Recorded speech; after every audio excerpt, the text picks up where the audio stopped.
Hi, I'm Andy Rogo, Artistic Director of Island City Stage.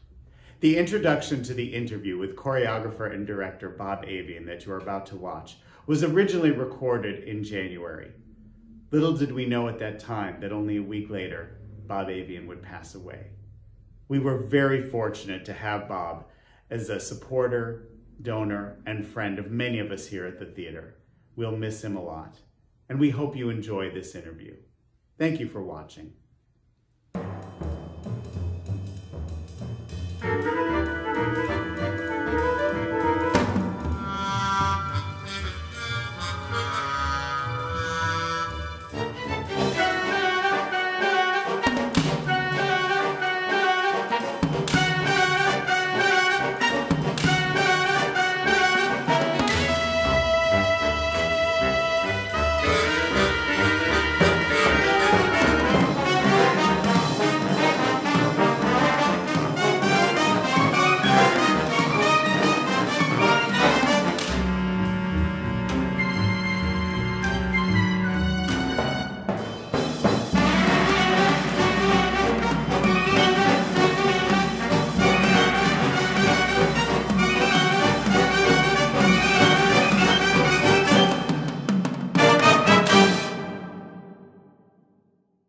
Hi, everyone. I'm really excited to have this opportunity to introduce Bob Avian. Most of you know that I'm the artistic director at Island City Stage, but you may not know that my master's degree is in musical theater. So when Bob's autobiography, Dancing Man, came out, I couldn't wait to read it and learn more about his creative process and how he created all the magic that he has over many hit productions over the years. However, even the most casual theater goer is going to love Dancing Man. The stories about the legendary shows and stars that Bob has worked with over more than a half-century career are just terrific. They're enlightening and entertaining. You won't be able to put the book down. So with that being said, I am now both honored and thrilled to introduce legendary choreographer, director, and dancer, Bob Avian. Bob, take it away. Thank you so much, Andy, for that wonderful remark. I mean, I couldn't love you more. That's just great. And thanks so much, Marty, as well, for giving me this opportunity. As you said, Peter and I are supporters and patrons of Island City Stage and have enjoyed so many of your wonderful productions. I look back and see how fortunate I've been to be part of so many great Broadway productions. And I've had to work with such an array of talented people. I wrote my memoir, Dancing Man, in 2020, and certainly was a journey down memory lane. I realized how lucky I was to have had such a memorable 60-year run. Oh my God. In 2020, I did an interview with my co-author, Tom Santopietro, at the Kent Library in Kent, Connecticut, which we will now share with you. By the way, the recorded interview will begin 2 minutes after it first starts, when I'm discussing my Broadway debut in West Side Story with the brilliant but difficult director, Jerome Robbins. Please enjoy, and thanks again to Island City Stage for asking me to share stories from my memoir, Dancing Man. And out comes Leonard Bernstein, raised high in the pit with a satin cape and the long hair, and the audience went wild. So he achieved what the producers were going for. Oh, it's such a great opening night story. That does not happen all the time. No.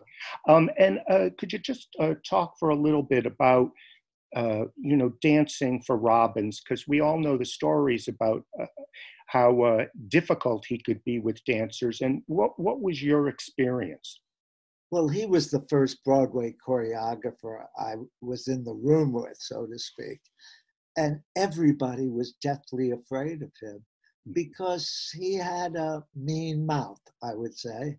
Okay. And he was so critical and so hard on us that we would all try and dance in the background before he could see us. But he was an amazing artist. No one can take that away. Right.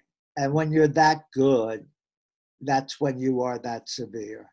Right. And it was tough going, but ultimately it was worth every moment. Yeah. Well, you were a part of the Broadway history. And so it was on, you met your great friend, Michael Bennett, on the tour, in the international tour? When we closed that company on Broadway, the next month they got together a new cast to do this international tour of West Side Story that would start in Israel and then play all through Europe, Italy, France, Germany, or whatever. And I got picked to be in it. And first couple of days in the rehearsal room, I meet this young kid, Michael Bennett, who quit high school so he could be in it. He was 17 years old. And my best friend in the show was a girl named Audrey, and she liked the younger men. And eventually they became a couple. And that's how I got so close to him, because the three of us would hang out all the time. Right. And we bonded so quickly. And I kept saying to myself, I can't believe this guy is 17 years old. I was 22 at the time. But we did bond, and we became very close friends. And it makes me, one of the things I was always curious about is, was there any particular moment where the extent of Michael's gifts, the extent of his talent really became clear to you? Was it when he was dancing, or was it when he started to choreograph? He was very ambitious. I learned that very quickly. But he invited me to see his first good summer stock job, which was a production of No Strings.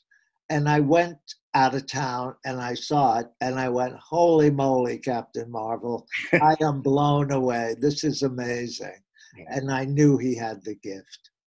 And so then that, led to, you started to assist Michael on various shows, and Henry, Sweet Henry. And I was hoping you would, I want to get into the Michael shows, but we have to backtrack chronologically. Sorry about that, because I want to go back to your career as a dancer. And so you were, as you point out in the book, in a lot of flops in a short period of time. Yeah, I did 4 shows in one season.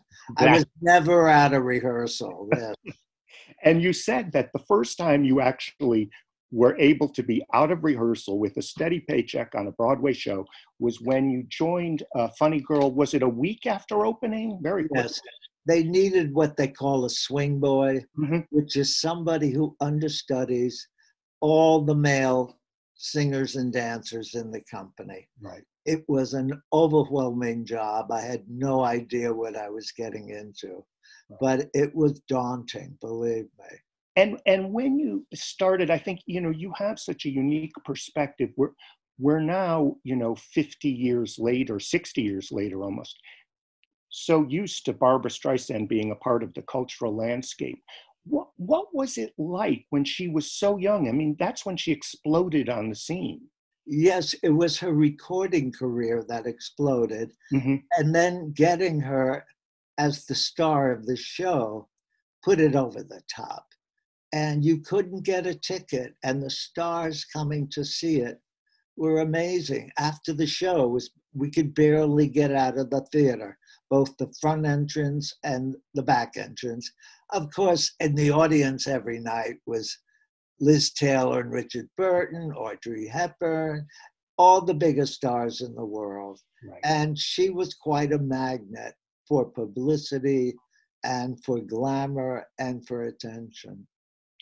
And I was struck by you when we were talking about Funny Girl for the book, just her, you referred to both her extraordinary work ethic, the showing up, doing the recordings, the 8 shows a week, and also kind of a sense that you thought, oh, she's going to be on her way to Hollywood. She has targets beyond Broadway. Oh, definitely. I Yeah. mean, she sold the show. Right. She was the show. I remember the first night I watched it to learn it. I Mhm. hadn't seen it before. Right. And my first impression at the end of the evening was, she's amazing. The show is not so hot, you know, and but she made it work, and the audience loved it, loved it. Yeah. But you know, she already had like 2 major hit albums out, and she was also doing her television specials, concerts, and recording while she was in the show. But she always showed up. I Mm. think the one year I was in the show, she missed one performance. Of course, she made adjustments so she could get through it. She'd put in cuts, maybe cut a song or whatever, but she was always there. Yeah. With that nuclear generator inside her, with Oh, you yeah. know, somebody like Streisand or Sinatra has, where they just have to keep going. Well, And she was the reason for the right, show. And without her, you know, it was not much news. right, right. So after Funny Girl and after Hello Dolly, when you started um, assisting Michael, Henry Sweet Henry, and could you talk a little bit about that original production of Promises that you were the associate choreographer on? And uh, I was really struck by when you talked about uh, both the Turkey Lurkey number that became the showstopper, and at the other end of the spectrum, the show's big hit song, I'll Never Fall in Love Again. Yeah. Well, you know, when Michael asked me to do the first show, Henry Sweet Henry, he just automatically asked me to keep working with him. I wasn't sure if I was going to be rehired or whether, but when I'm doing Ed Sullivan Show or Kraft Music Hall or any other project that would come up, he'd just say, okay, Bobby, we're going to start rehearsals this such a day. Okay. And then when he got Promises, Promises, which was a uh, big show for that coming season, it was a real feather in his hat. Right. You know, he took me right on board and included me in everything. And I felt very much at home because we were Mm-hmm. best friends. And I was so lucky about that. And he watched over me, I watched over him. And we realized this is potentially the big hit of the year. So we were nervous, but we did it. And then when we were out of town, the first preview, we didn't have the big Sacco number we needed in the show. Michael looked at me and said, we got to find it. And the next day we were in the hotel ballroom next door putting Turkey Lurkey together. And of course, it became the showstopper and the fun number of the evening. Yeah. And then was it I'll Never Fall in Love Again? Was that also, did that go in out of town, or was that part of the score originally? Or Went in out of town as well. okay. And we could get the number in instantly because Jill O'Hara, the leading lady, could play the guitar. So we put it in without an orchestration instantly, which was a first for me. I had never seen that. And then over the days, the orchestra started sneaking in. Right. But Turkey Lurkey was the big production number, and Never Fall in Love Again was the big hit ballad. There's nothing like going out of town or the show. Oh, and you told the story, which I just loved, about the fact that the production assistant gopher on the show part of the time was Angie Dickinson. Yeah, Burt Bacharach's wife. Yeah. They were a dream to work with. Neil Simon, Burt Bacharach, Hal David. And Angie would hang around. And if we were casting or doing production rehearsals, Angie would say, can I get you boys lunch? And we go, sure, turkey on rye.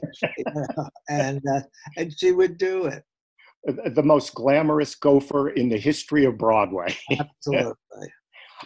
So after Promises, and obviously you have this great working relationship with Michael. And of course, then came Coco, which is just fascinating on all sorts of levels. And I guess what I really wanted to talk about is, and we say this in the book, you and Michael saw very right away that Katharine Hepburn was not a singer and not a dancer. But how did you work around her shortcomings? And then could you talk about how your relationship with her changed? Because you said it really did over the course of the show. Yes, well, we had to do pre-production with her. We brought her onto the empty stage. It was just her and Michael and I and a piano player, and just tried to see how she could move. Well, she couldn't move a step. She couldn't walk in tempo. She just didn't even know what music was. Right. And Michael and I that night on the phone crying, what are we going to do? What are we going to do? But eventually we worked it out, and she was very resistant. She wanted to control everything. She wanted to direct. If we said, all right, you'll come on from stage left, and she would go, I'll be goddamn if I'm coming out from stage left. I'm coming from stage right. We went, okay, whatever you want.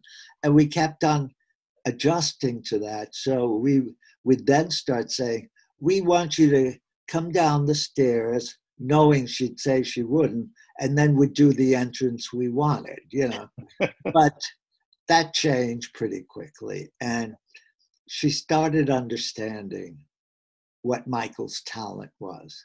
And ultimately we did things like sit around the edge of the stage like Judy Garland to be the focus of a huge production number.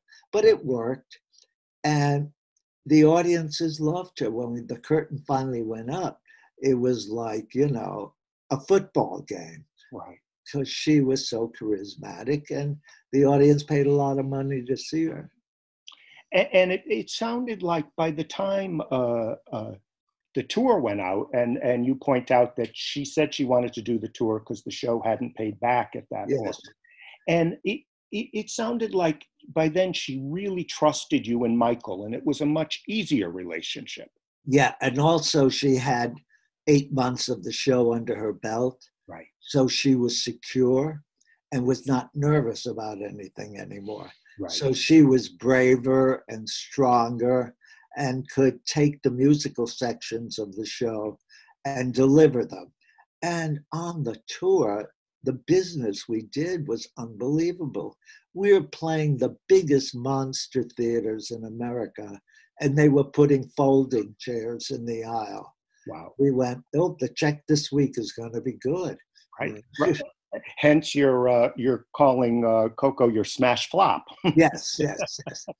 It was a disappointment, though, artistically, because it wasn't the show that we wanted to deliver.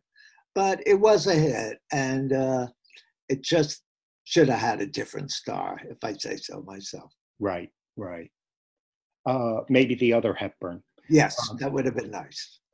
So, Bob, then when you and Michael back to back, Company and Follies, and I was struck when we would have these discussions about the shows, and you said several times when Company was in rehearsal or even in the production meetings, just the sense of almost an intellectual excitement about it, to see these incredibly smart people really working at the top of their games. It was awesome, so intimidating to be in the room with Hal Prince, Stephen Sondheim, George Firth, and Michael being able to deliver and talk about the structure of the show and molding it and shaping it. It was very intimidating. I just kept my little mouth shut and took it all in, but it was so exciting. And Company was the kind of show I had never done before or seen before. So that was a whole new experience, an experiment. Right. And when because again, now 50 years later, we're used to Company, but then it was so startling. And when you had those first previews in Boston, when you were trying out, what was the reaction? What were you getting from the audience? Very mixed. Some people thought it was the greatest thing they ever saw.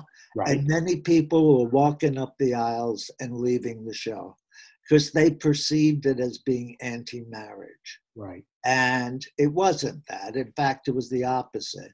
But it had an intellectual subtext to the whole evening. Or it made fun of marriage, or it pointed out the foolhardy marriages. And it was thrilling to sit and watch that show every night. Most times when you do a show, you can't wait to get out of the theater. I can't watch this again.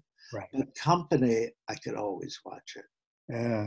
Well, there's the there's the ultimate quote ad for it. And the same. So you followed that. I think it was one year after another with Follies, and another groundbreaking show. And first, you made me laugh when we were talking about Follies the first time, because you said Michael gave you the script and you thought, I don't even understand what's going on. Yeah, because nothing was going on. And eventually, it all settled down and we discovered it because it was transformation. The original script was a murder mystery. And Hal loved the concept of all these old timers coming to a reunion. Mm-hmm. But the plot wasn't working. So eventually, with the team, James Goldman being the author, rewrote it into a remembrance and a reliving of the days of the follies that these people were involved with. Mm-hmm. Yeah. And so when you were putting it together, and I know you said you had to, I believe you rehearsed at the scenic studio because of the complicated nature of the show. And many of the cast members were so old that they needed the experience of being on the set at all times. Right. And when you and Michael were working with them and you put together the Who's That Woman number, the mirror number, as everybody calls it, I guess I have two questions about that. Number one is, have you ever rehearsed a number more often than that number? Never. That's what I thought. It was hard, too, because the ladies in the number, not the chorus, but the ladies were all mature in their 50s and 60s. And one of the actresses, Helen Blount, wore a pedometer on her ankle. And one day said, Michael, we've done 60 miles on this number. And I really felt so bad. I went, oh my God, they're dying, But it was something we had to do. Yeah. And it became famous, that number. And did you know it was going to be this showstopper, or did it take you by surprise in Boston when it? I thought it would be a showstopper, mm-hmm. but not to the extent that it was. Right. And the audience went wild, just wild. And it was an iffy kind of evening because it was not a happy-go-lucky musical. Right. And then this number comes along and the audience went berserk. It was great. Very fulfilling, to say the least. And so it really had that same split reaction that Company did, of people who just thought it was the greatest thing they'd ever seen and others who wanted no part of it. Exactly. Yeah. Well, the traditionalists, didn't want that, especially with a title like that. They didn't want experimentation and not too much thinking, They wanted just pure entertainment. Sure. Because it was wasn't Follies the same year as No No Nanette? Following year. Okay. Yeah. But, we lost the best Tony to Two Gentlemen of Verona.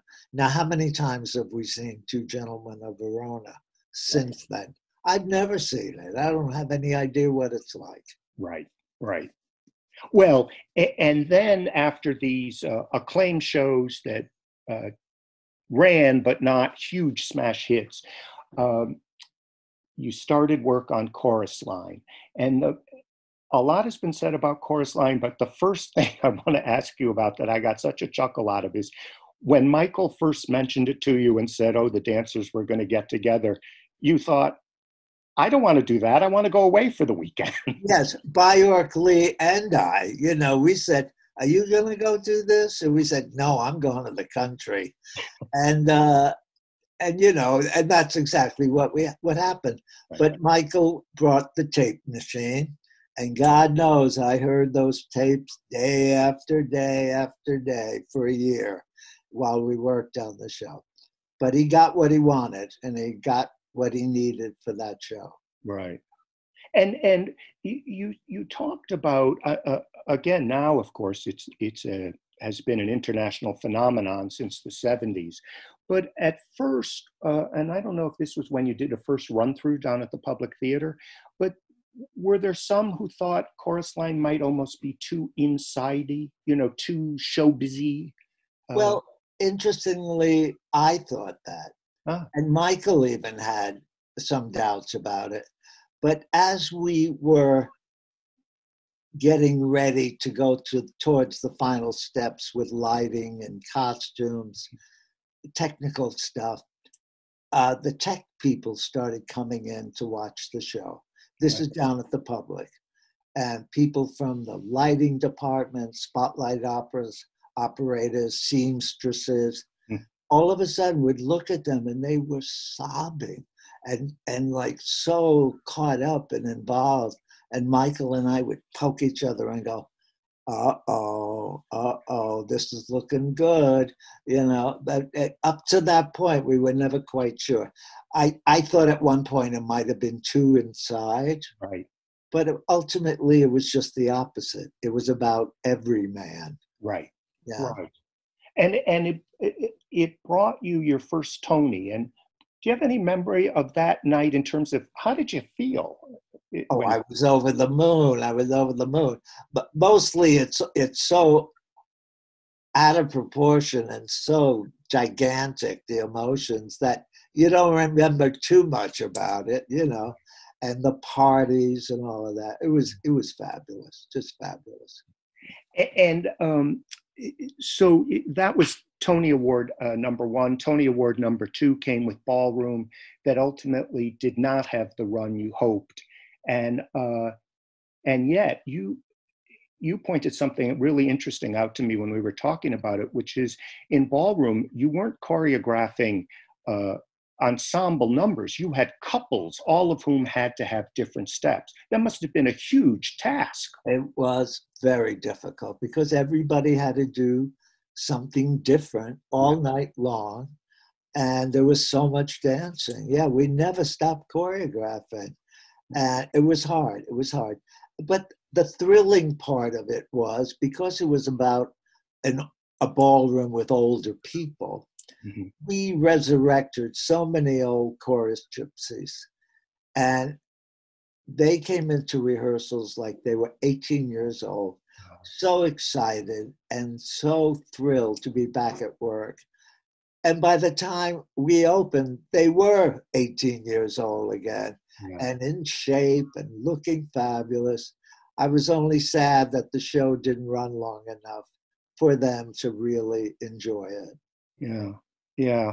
I know you said that they loved the experience so much they would hang out together all the time. Yes, and get to the theater early and stay afterwards. Yeah, back where they wanted to be. Right.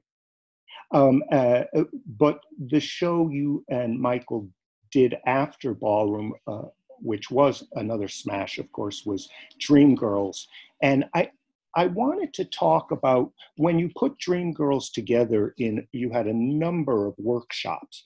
And I just thought it was fascinating from a structural point of view. You said that in one of the workshops, as you were developing it, you didn't even do musical numbers. You just did the script, the whole workshop. Could you talk about that a little bit? Yeah, well, there were like 4 workshops to develop it. The first 2, we didn't direct it. We just produced it. The writer was directing it, but he couldn't get ahead of it because he was too over overstressed and overworked.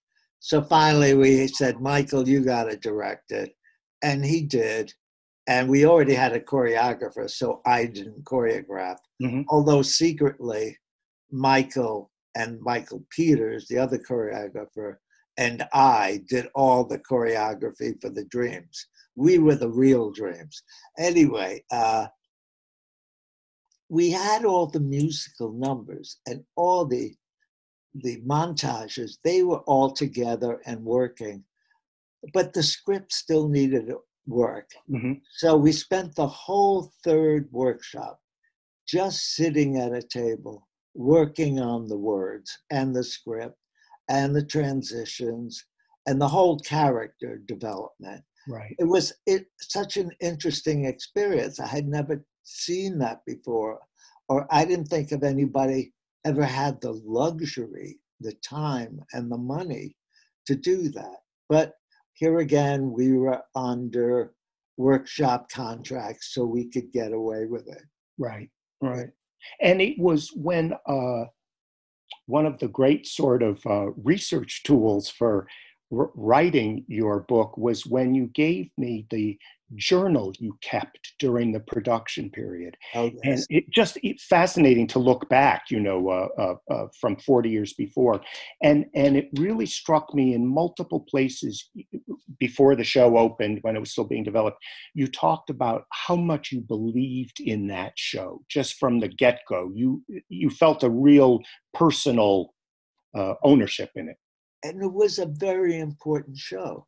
Talk about now with Black Lives Matter. Right. This was about the dignity of Black performers. Right. And their families and their respect and love for each other. And it was very groundbreaking and very important. Yeah. Yeah. An extraordinary show that continues to be revived because it still speaks to people so much. And so it turned out to be the last big show you did with Michael. And when after Michael passed away, and which was when you were choreographing, rehearsing Follies in London, I want to talk about one. I think one of the things that interested me about doing the book is when you talked about the fact that that was you were willing to step through a new door. Everybody thinks about doing that. This was your first time on your own. And did you have a lot of trepidation about doing it on your own? Or not? Definitely. Yeah. Definitely. And when Cameron McIntosh asked me to do the London version of Follies, I did not want to go back there and do that show again. Of course, he made tons of changes. They all did. But Michael, on his deathbed, said to me, Bobby, do this. It's your entree to your solo career. And you know the show. You know the characters. Just go ahead and do it. And so I did, and luckily it was my matchup with Cameron McIntosh. Right. And that worked out to be great. And the Follies experience again in London was never the show I wanted to be, but it was good enough. But like the first production, it's almost. Right. But it worked out all right. And I was happy with it ultimately. And so it really was your step into your solo career, and at the same time, it started your connection with Cameron, which has exists now is decades long, and it led to Miss Saigon. And I just thought it was so amusing in kind of a great way when Follies, I think, had not even opened, and Cameron said to you, "Oh, I want you to choreograph Miss Saigon." Do I have that right? And he hadn't hired anybody else yet, not the director or anything. And I said to him, I said, you don't even know me. I said, why do you want me for the show? I don't understand. He said, I know. And that was it. And I was so flattered and so pleased. I went, well, of course, I got to do it. Right. And it led you, I want to talk a little bit about the show-stopping American Dream number, but before that, you did have a few moments, I think, where you said, how do I make big production numbers out of songs that are extolling the virtues of communism? It was a tough assignment. Yeah. My two big production numbers, one dealt with the takeover of communism to South Vietnam. Mm-hmm. That was the root of it. And the other one was about American capitalism. And I thought to myself, wait a minute, give me a break. This is not take back your mink, you know. And I really had to struggle to find the ideas and whatever. Although one of my best ideas in The American Dream, I can't take solo credit. John Napier, early in the production, the designer, said, could you use an American Cadillac at any point? And I went, I don't think so, but let me put it in my head. And of course, I did, and it was the piece de resistance. But it was like going through the challenges of that show was very interesting and very challenging, very challenging. Well, I thought, you know, everybody who is with a creative impulse, you never quite know exactly where the idea is going to come from or what form it's going to take. And with the American Dream number, you said, wasn't it a television commercial that gave you an idea? Yes. I was sitting in my flat in London during the rehearsals, and I was watching a television show called 30-something, and the leading lady goes into a limo, and they shut the door, and the camera closes up on her, and she goes, the American Dream. And I went, well, that's it. Well, where's that Cadillac they were telling me about? And of course, it became the climax of the number. Right. Yeah. And so after Saigon, how many years later, roughly, did you do Sunset Boulevard? Ooh, I don't know. I was doing so many productions of Miss Saigon around the world. Right. Every country I was speaking a new language, you know, doing it again. Let's see. From the original production of Saigon, that was 89. Sunset Boulevard was 93, 4 years later. Okay. And I you know, that some again, so much written about Sunset Boulevard productions around the world. And I was struck by the fact you talked about every one of those leading ladies brought something different to the role, a different strength. Definitely. Yeah. And it was fascinating to work with them also because of that, and to see all their own inventions. Right. And it's quite a part, you know, for an actress, biting their way into that part is just very exciting to watch. Yeah, and I think so different values and strengths of the show came out with the different leading ladies. Yeah. And I think certainly hearing Patty sing that score was extraordinary. Oh, yeah. And Patty's one of our closest friends. Right. So we knew a lot of what was going on when she started. And she started early with this workshop production that Andrew does at his summer home. Mm-hmm. He has a church, converted church on his turned into sort of a workshop theater. And they did a whole sort of production of the show. And I saw the videotape, and she was magnificent vocally. Yeah. It was astounding. And then they cast her. And then I got the call. And so we were two happy campers in London, you know, doing the show together. Kent, Connecticut, and London. Yeah.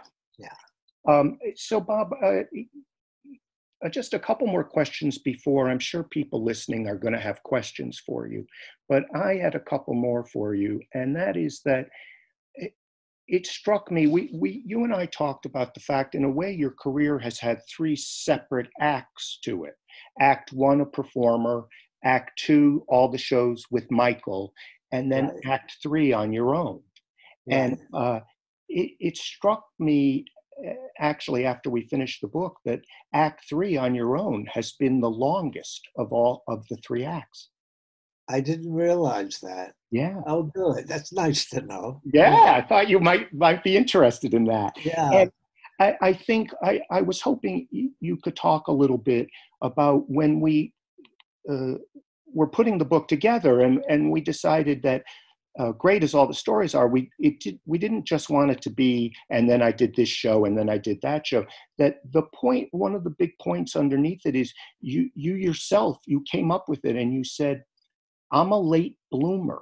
And, talking about the fact that you had won 2 Tony Awards before you went off on your own. And I think the reason why I wanted you to talk about it a little bit is we all want to think we can have an act 2 in our life. We can switch directions.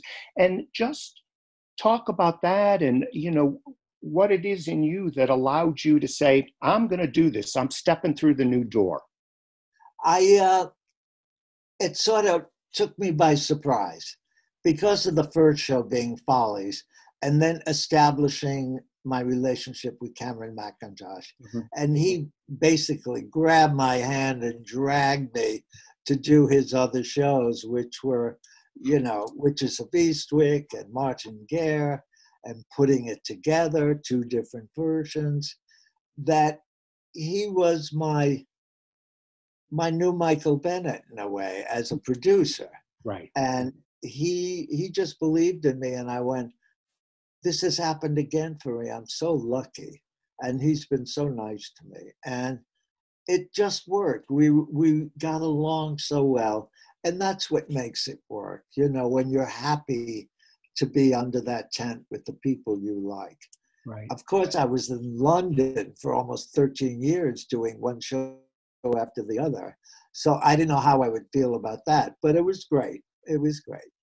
And you had this, have had and continue to have this extraordinary run with Cameron. And yet there was a whole nother cap to it when you directed on Broadway for the first time with the revival of Chorus Line. And there you are with your solo credit on Broadway as a director. Did you feel that brought you to a new level, or how did you feel about that? I don't know. John Brelio, our producer and a good friend, said, Bobby, we're going to do Chorus Line again on Broadway, a revival, and you'll be directing it. I mean, there was no question, will you do it, won't you do it? In John's eyes, I was doing it. And I thought to myself, yeah, I guess I am, So we got the great team together, Bjork Lee, my husband, Peter Pilevsky, and all the Natasha Richardsons or whatever, and Patrick Vacariello, our conductor. And it was a great team. And it was interesting to do it again because in all these years, I would hire all the replacements, do all the rehearsals, but I never actually directed a production of the show. And, Bjork Lee did many of them, right. But I never did one. And here I go, my debut on Broadway. Well, here's hoping, But it worked out fine. We had a good time. And we've done it several times more, tours. We did a New London a few years ago, which was great. And Old Man River keeps on going. But yeah, it's fun. Well, I think I could keep asking you questions about these extraordinary shows for a very long time. But I know people have questions which they can write in the chat room, and then I'll try to read them out for you. But I think, Bob, before we start with the questions, the part of the interview I wanted to just quickly do now is what I like to call the subtle and artistic portion of the evening, which is let's remind everybody that signed copies of the book signed by you are available at House of Books. Thank you, Tom. Well said. And it's hopefully people will find it a great read. And you can contact House of Books in Kent, Connecticut. The books are signed by Bob. And so now I will look at, if people want to start putting in questions, I'll read one to you, Bob. Oh, well, here's a question that isn't about a show, but it says, Bob, what originally drew you to Kent, Connecticut, and why have you stayed here? Oh, I originally started down in Brookfield, New Milford. I just wanted a weekend house to get away. And this was like 1972, believe it or not. And, but within 3 years I was down there, it became so congested and overpopulated. Friends told me, well, if you go up Route 7, there's a nice town called Kent. Why don't you check that out? So as I've used this line before, when I thought I was near the Canadian border, I wound up in Kent, Connecticut. and this was the place. And I've been here since 1975. Wow. Wow. It's home. Yes, it is home. And here's a showbiz question for you. In the book, Paul Marty writes, in the book, you touch on yours and Michael's work on TV variety shows. Can you elaborate what that was like? Well, we did the standard ones, you know, like Ed Sullivan Show. We did that quite a few times. I did it by myself a few times. And Hallmark Hall of Fame specials, things like that. The most fun we had were doing Steve and Edie concerts with the orchestras up there and all these ramps. And Steve and Edie would just sit there in chairs looking at the set while Michael and I would be Steve and Edie.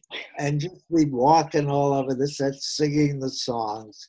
And then they would just get up and copy us. I never had so much fun. It was great. I love that. And the fact that you worked with Gina Lollobrigida, who had a tiger on a leash. Yeah, yeah. Bob, a couple more showbiz questions. Can you talk about the old gals who were in Follies, especially Fifi D'Orsay, who sang À Paris? They were a handful. They were a handful. And, you know, rehearsals for them were very tough. Mm-hmm. Because just being on your feet all day and the memory not working so well. But my favorite story is when the day came when we were going to work with Ethel Chute on Broadway, Baby. So Ethel, come on in and let's start. Why don't you just sing it for us first? She had worked out every move, every ad lib, every bit of shtick, and did the whole number complete. And we never changed one thing. From change, you know, to her kicks or whatever, she had it down and she did it.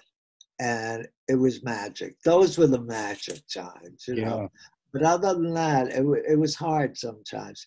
And the show was on a rake stage, so they were having trouble maneuvering.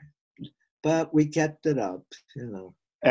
And you had the pedometer to clock how many miles you were making. Yes.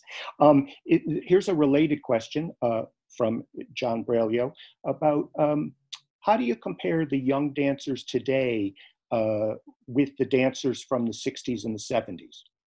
Well, they're so much further along in their training. Mm-hmm. When dancers from that period, I'm not saying all, but the majority, you know, you had a ballet technique and a jazz technique and maybe tap, but it was contained. Now these dancers come in, I swear they spin on their heads, they're doing backflips, they're amazing. And their training is so much more thorough and complete. And plus, they all can sing now and everything. I'd never get a job today if I were a dancer. I'd pale by far next to all these people. I suspect you would get a job, but we'll let you say that. I don't know. I don't know. Bob, here's a question. How was the book writing process compared to working in the theater? Well, I just have to say to everybody here, Tom wrote the book, and he took my words and turned it into something lovely. And Peter, my husband, had a lot to do with the formation of it as well. And Tom, you just made it such a pleasure. I appreciate it so much, and you were so wonderful to me. Well, so that's much nicer than working in the theater. And you know, Bob, I only had to pay you $100 to say something like that. I know. Here's an interesting question. What has been your proudest theatrical accomplishment? Oh my goodness. I don't know. I can't think of one specifically, interestingly, but no. And I'm looking to see as I'm scrolling through here. There are requests for you to sign the book.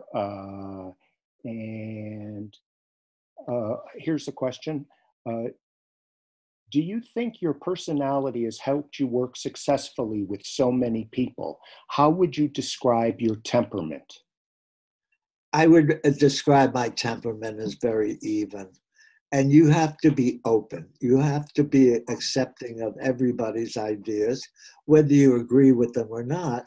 You have to be generous in your heart and mind about this creative process. Because if they weren't talented, they wouldn't be in the room with you. And everybody has something to say. I think the flexibility is most important. Right. What, and here's it's maybe a sort of a corollary to that. That question was from Brooke Allen. This is from somebody else. And the question is, regrets? Do you have any regrets, Bob? No, I think I have been so fortunate and so lucky and have had a career that is sustained to my old age. To link up with Michael Bennett for all those years was something special. I would never have become a choreographer if it weren't for him or gone on with a career. It was sort of a match made in heaven artistically. And I just let it come, as I say in the book, if a door opened, I went through it. Right. and saw what's this about? What's going to happen? Well, I think an interesting, it's sort of, your answers are feeding very nicely into the next question that pops up on the side of the screen. And here's one I don't think we've ever talked about. The question is from Ernie Peischer. Is there a moment in one of your shows where you think, oh, I wish I would have done this differently every time you see the number? Every show. I mean, you always go, oh my God, I could have done this, I could have done that. And you do change them if you get another chance. Yes. Yeah. I never think of a show as being frozen, as they say, once it is open. And because I've done so many shows that have transferred from London to New York or New York to London, I've had the chance to do that. And so much has to do with your cast and what they're capable of. And so, well, you talked about the fact that you then made changes in Sunset Boulevard over the course of the different productions. And oh, yes. And of course, with all the different leading ladies. I mean, there's a foundation you follow, but you have to go with the flow. Yeah. Well, here's a great question from Kenneth Kleinrock. It says, Bob, you have so much experience and talent. There are so many challenges facing the future of live theater, given what's happening in our nation. What's next for you? Oh, retirement is next. I'm getting too old to kick my legs, that's for sure. But I love having a history, and I love still being part of it and having so many friends who are in the business. Yeah. Yeah. Lifelong friends who you've continued to work with, like Bjork and John Brailio, and yeah. Yes, absolutely. And just a couple more questions before we end. Let's see. Joe Posa says, I so enjoyed your book. Thanks for sharing your story. I loved the documentary film Every Little Step. What was that experience like, being followed by a film crew? Oh, well, it was a limited crew of a cameraman, a sound man, and a director. In the beginning, during the auditions for Chorus Line, it was so intimidating. The first thing in the morning, they'd come in and clip a microphone on you, and someone was listening to you all day long. You know, whether you were directing or just gossiping or whatever. But after a couple of weeks, you just have to get on with it. You just do it. Right. But it was hard. It was very hard. And didn't you find out that when the show was in, I think, Houston, that former President George H.W. Bush had seen the documentary? Didn't he? Oh, yes. We went to an opening night of one of our tours, and they put us right in front of George, Peter and I, right in front of George and Barbara Bush. And they're fans of the show. And they were fans of the film, Every Little Step. So the stage manager introduced me to George and Barbara. And George said, "Hey, you're the man. You're the man. This is your show." And I went, "Thank you, Mr. President. I really enjoyed that." I love that. We cannot top that so I think that's kind of a perfect way to end this. Lucy has some closing remarks, but there's a nice comment here from your terrific assistant Jody, and she says, "Can we applaud Bob at the end with sound?" So I don't know if Amanda can do that or not. God bless you, Jody. Bob, this has been terrific. Thanks so much. And House of Books, shout out again for them. And I guess, Lucy, do you want to come and say closing remarks to everybody? Yes, I do. I just want to thank you both for the wonderful interview. I can't wait to read the book. And on behalf of the Kent Memorial Library and House of Books, thanks to everyone who is here. Go out and buy the book. And hi, I'm Marty Childers, Managing Director for Island City Stage. Thank you for joining us for tonight's presentation. Thank you especially to Peter Pileski for allowing us to share this interview. If you want to find out more about Island City Stage, visit us at islandcitystage.org. Have a wonderful evening.